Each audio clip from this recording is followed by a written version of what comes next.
मनीषा बर'खौ बुथारग्रा देबाशिस कारखौ हमनानै साजा होनांगौनि दाबिजों हानजा सुरदों।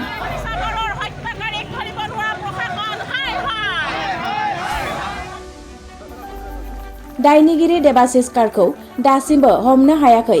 बेखौ लानानै रायजो राजाफोरा खुद्रिसारनाय दिन्थिदों। थांनाय 13 एप्रिल खालारखालि तेजपुर पान्जाब नेशनेल बेंकआव साख्रि मावनाय थेलामारा बरगाव सापरि गामिनि मनीषा बर'खौ सासे बाङालि सेंग्राया मोजां मोनफ्लानानै रुमाव जिनाहारि खालामनानै बुथारनाय जाथायखौ लानानै सनितपुर जिल्ला एबसु, सनितपुर जिल्ला बर' थुनलाइ आफाद आरो जिल्ला ट्राइबेल संघ आफाद जथायै मोनसे हानजा सुरनाय हाबाफारिखौ लायो।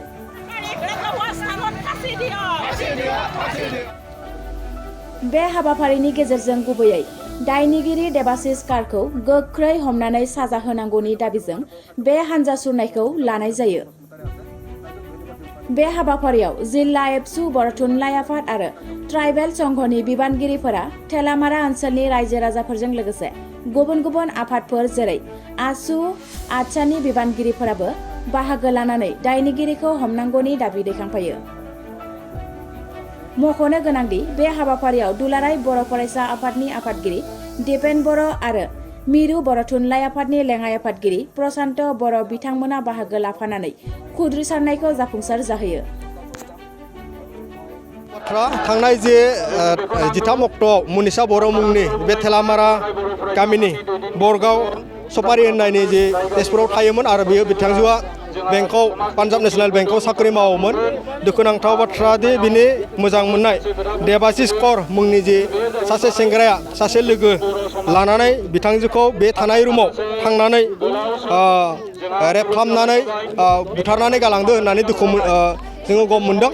दा बाथ्राया जादों मा दिनै देबाशिस कर मुंनि जि सेंग्राया मनीषा बर'खौ बुथारनानै थांनाया बा फोथैनानै दोनलांनाया दिनै सानथाम बारलांबाय। सानथाम बारलांनायनि उनावबो दिनैसिमबो आसाम प्रशासननिफ्राय बिथांखौ एरेस्ट खालामनो हायाखै, बिथांखौ एरेस्ट खालामाखै। दा बेवहाय आसाम सरकारा मा बुजायनो नाजादों आरो आसाम सरकारनि प्रशासना मा मावनानै दङ ना गमामायैनो आसाम सरकारनि प्रशासना दिनै बेर्थ जादों नामा? दा बेनिखायनो जोङो सनितपुर जिल्ला दुलाराय फरायसा आफादनिफ्राय जानानै खावलायगोन जाहाथे थाबैनो दिनैनिफ्राय 24 घन्टानि गेजेराव देबाशिस करखौ जेन हमो आरो हमनानै उचित जेन फासि जायो आरो जोङो जिल्लानिफ्राय खावलायगोन बेखौ जे बिथाङा फासि जानांगौ। थ' जिहेतु बेबायदि जाथाया जेन इयुनाव जाबावाथों आरो बेबायदि जाथायनि सायाव लानानै जि 24 घन्टानि गेजेराव आसाम सरकारा जिदु बा सनितपुर जिल्ला प्रशासना जिदु बे देबाशिस करखौ हमाबा जोङो 24 घन्टानि उनाव हाइवे ब्लक खालामनाय मोनसे जोङो जिल्ला हिसाबै आरो हाबाफारि लानो गोनां जागोन। जाहाथे बेवहाय माबा मोनसे आयेन जेरै शृंखला जुदि जायोबा बेवहाय जोङो आफादा बिनि धोरोम दायनिगिरि जानाय नङा। बिनि थाखाय जिल्ला प्रशासना दायनिगिरि जागोन, बिनि थाखाय आसाम गभर्नमेन्टआ दायनिगिरि जागोन। आङो सनितपुर जिल्ला दुलाराय फरायसा आफादनिफ्राय जानानै बेखौ खावलायो। गोजोन्थों। गिबियावनो आं खुलुमबाय। दा दिनै जों बेहाय जि मोनसे जुथुमनाय, बे जुथुमनायजों लोगोसे जोङो लामा लामा हान्जा सुरनानै जि हुस्रिख्रावनाय बेयो जोंहा बिनानाव मनीषा बर'नि मुङै, जाय मनीषा बर'आ दिनै तेजपुराव थानानै पान्जाब बेंकआव गावनि आथिङावनो गसंनानै मोनसे सार्भिसखौ मावबाय थादोंमोन आरो बेजोंनो बियो न'खर दैदेननो हादोंमोन।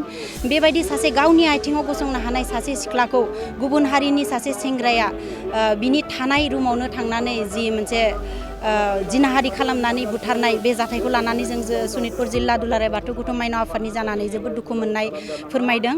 दा बेहाय जोङो जोबोद दुखु नांथावना जे दिनै जोंहा सानबा जालांबाय, दिनैसिमबो असम पुलिसा बेखौ हमनो हायाखै आरो हमनानै बेखौ जों फासि होनो नांगौ आरो बे खोथाखौ जोङो जोंनि जिल्ला माइनाव आफादनिफ्राय जानानै गोख्रोङै सोंखारिदों आरो खोनानो मोन्दों बिथांनि जाय धरखनकारि बिथांनि न'खरनि जि बिदाया सनितपुर डिस्ट्रिक्ट बजरं दलनिनो सासे बारग' आफादगिरि होननानै जों खोनानो मोन्दों।